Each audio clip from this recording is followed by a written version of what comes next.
Anything means forever, ever, or to never mind.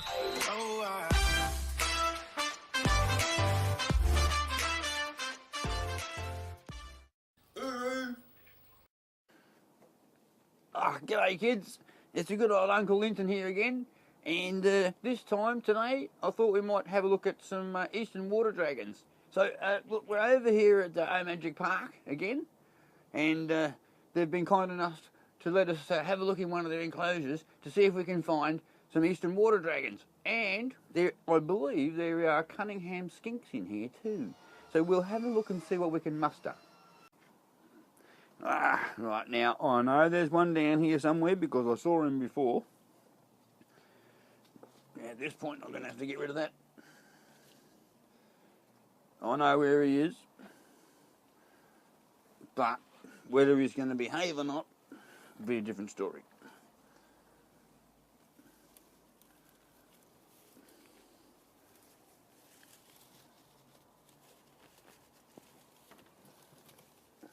Where is it? Oh, it's all curled up here.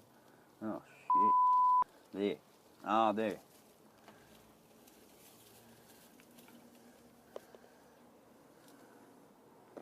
I found one. Now, this is actually a female, and we can have a look. She's going to be a little bit shy. Not as boisterous as the male, but we're going to look at this one for now. So she is about, we think about 7, 8 years old now, and she's actually laying eggs as we speak. Well, not as we speak, but at this time. She's laid eggs in the sandpit behind us, which we might pan around to later and have a look at that. But this is one of the females. There's 2 females in here. The other one we won't be able to find. She goes right underneath. And she's younger. This is an older one. Not that old. So normally you would find these in the wild in Gippsland and throughout Victoria. But they are right across the eastern coast as well, up to Queensland. And throughout Australia really. But there's different species variances. This is an eastern water dragon. There are Gippsland water dragons. There's several other species as well. You've got your central bearded dragons and things like that. They're all related species.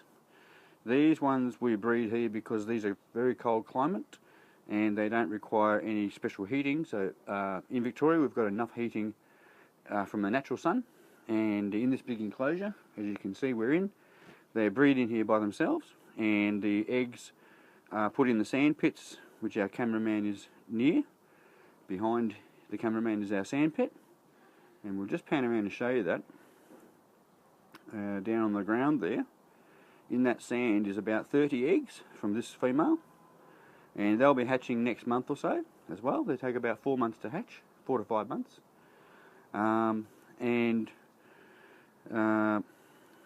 So like I said, they hatch in their natural heat in here. We don't incubate them or anything like that, which is the idea of this place, O Magic Park, where everything happens as it does in the wild. And as you know, they ask themselves, what happens in the wild? Well, that's what happens here. So basically, this whole enclosure is self-running. Whoops, there he goes. She's just going off there now. I've got her back. There she goes. Did you see that? And all of a sudden they'll run off. No, come on, settle, settle. No, no. And once they get a bit agitated, they won't settle. Settle. No. So I might have to let her go in a second if she doesn't settle. Settle. Alright, let her go. She'll go in the water. We can get her back in a minute. Again, Victorian species, they're on licence as well. So in here is a licensed enclosure. That means it'll be lock and key as well. And Craig has the licence. And I think what we'll do now is just look quickly for, see if I can find a Cunningham. No. No. And probably no. No. No. No. Well, I don't know where the Cunningham's gone. No. move a few things around. Check under here. And here. Whoops. Oh, in the water.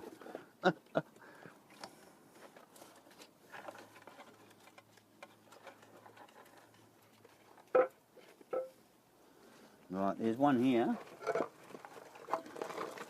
He thinks he's got away, but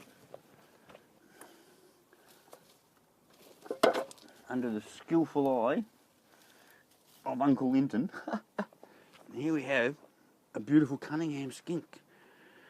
I didn't think I was going to be able to find one, but I have. And again, they're very flighty. Now these are related to blue tongues. They're actually a skink, so that means they're a drop tail. This one's dropped its tail once, there's some new growth there. These guys are found in eastern Victoria, and other places too, but we know that they're down that way. We've got two of them in here. We think they're both males. I'm not sure about that, but we think they're males. We are looking for another female for these guys as well. So they're not breeding at the moment, merely for display at the moment, but we'd like to breed these. Again, a cold climate species. They're not on licence, these ones. So very, very similar to the blue tongue. A little bit of a cross between your blue tongues and your little forest skinks, really. Is a smaller species than the blue tongue. And these guys have live birth rather than eggs when they do breed, same as blue tongues. And they're living quite happily here with the dragons. So there you go. We have our Cunningham skink, and we saw our eastern water dragon before.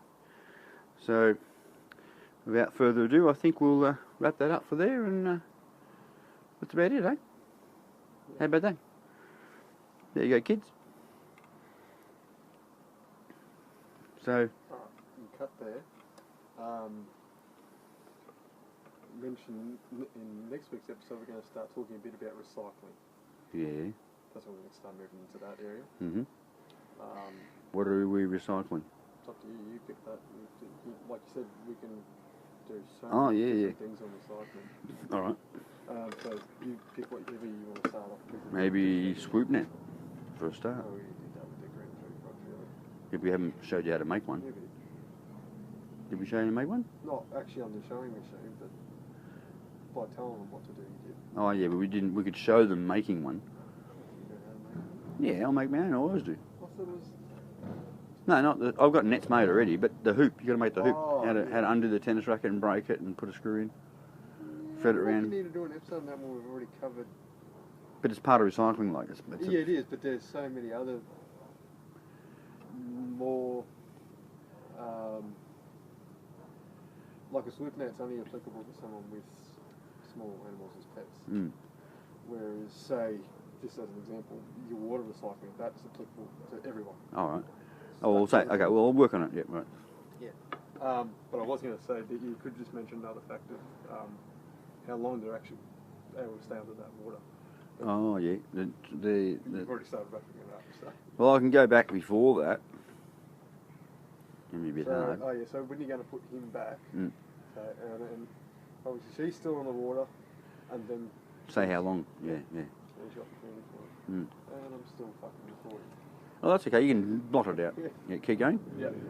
Take it away. Hang on, wait for the thunder to go in the background.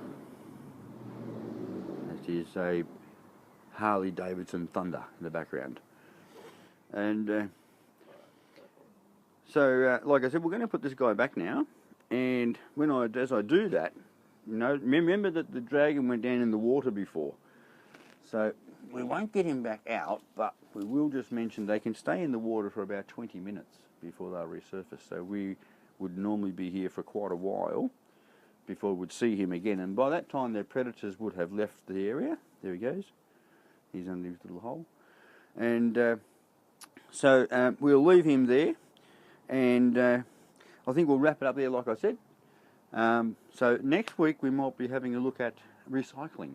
So we'll show you what we do around the place, how we recycle many things, including water and stuff, and how you can do it at home, at your place as well. So look, there's a lot of areas in this recycling area, so we'll look at that next week. So in the meantime, I think don't forget to ask yourself what happens in the wild, and then learn to live with nature, not against it. Uru.